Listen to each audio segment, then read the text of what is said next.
วันที่24ตุลาผ่านมากรมอุตสาหกรรมป้องกันชาติกรมใหญ่เทคนิคกองทัพได้จัดพิธีปิดฝึกอบรมระยะสั้นเวียกงานอิเล็กทรอนิกส์อุตสาหกรรมโดยการเป็นประธานของสหายพลจัตวาสุดใจสวิไซคณะพักองค์การกรมใหญ่หัวหน้ากรมอุตสาหกรรมป้องกันชาติพร้อมด้วยคณะมีคณะกรมอำนวยการโรงงานมิตรภาพลาวเวียดนามอาจารย์มาจากมหาวิทยาลัยแห่งชาติตลอดฮอดพนักงานและนักฝึกอบรมเข้าร่วม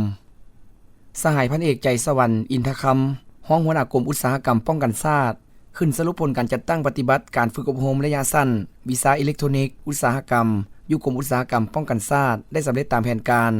ารจัดตั้งฝึกอบรมครั้งนี้ก็เพื่อยกระดับความรู้ความสามารถด้านเทคนิคสาขาอิเล็กทรอนิกส์อุตสาหกรรมให้แก่พนักงานนักรบของโรงงานบริหารที่ขึ้นกับกรมและอยู่ระบบเทคนิคเพื่อตอบสนองต่อความยังต้องการของเวียกงานเทคนิคในยุคใหม่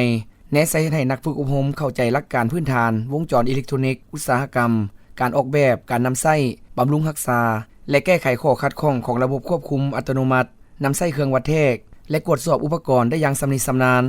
รับประกันให้หน้าที่การเมืองในเฉพาะหน้าและยาวนานหลักสูตรได้ดำเนินไปเป็นเวลา2เดือนแบ่งออกเป็น2ภาคและ3ระยะมีนักฝึกอบรมเข้าร่วมทั้งหมด27สหาย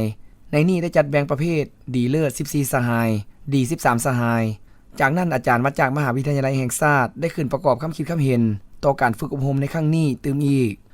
โอกาสนี้สหายพลจัตวาสุดใจสวิไซได้แสดงความย่องโยสมเสยต่อผลสำเร็จในการฝึกอบรมครั้งนี้พร้อมทั้งเน้นหนักให้เอาใจใส่สืบต่อฝึกฝนหล่อหลอมตนเองให้รอบด้าน